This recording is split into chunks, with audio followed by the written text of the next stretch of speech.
কেটেই থাকে। 5টা স্টেপ কিসে হয়? 5টা স্টেপ মানেই ওটা। 5টা স্টেপ মানেই হচ্ছে তোমার ক্লিনজার থাকবে, স্ক্রাব থাকবে, মাস্ক থাকে, জেল থাকবে, ক্রিম থাকবে আর প্যাক থাকবে।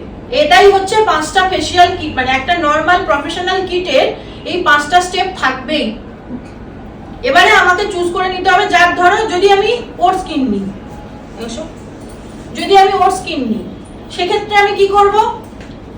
ক্রিম ব্যবহার করব, ক্রিমও দেবো, ওটাও দেবো, মানে 5টাই ব্যবহার করব, 5টাই দেবো। তো এখানে স্টেপ কিন্তু গন্ডগোল হতে পারে। আমরা কিন্তু স্টেপ করে তো মার্কস দিচ্ছি না, আমরা গিয়ে শেষে দিচ্ছি, 5 এ দিচ্ছি।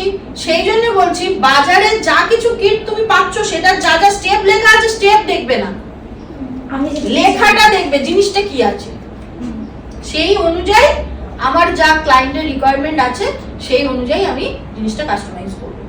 এখানে স্টেপ বাই স্টেপ দেওয়া রয়েছে মানেই আমাকে স্টেপ বাই স্টেপ ওইগুলোই দিতে হবে, নট নেসেসারি।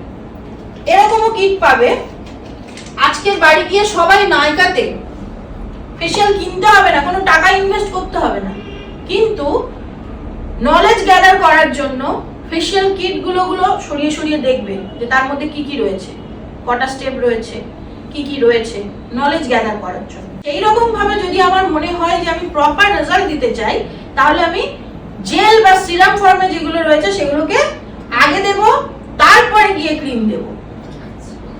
স্টেপ ফলো আমি করব না। সিরাম দুটোই যদি থাকে দুটোই আগে দেবো, তাই না, জেল সিরাম দুটোই দেবো না। দেখো এখানে যে সিরামটা আছে 5 নম্বরে দেওয়া আছে, তার মানে কি এটা আফটার কেয়ার, মাস্কের পরে দেওয়া রয়েছে।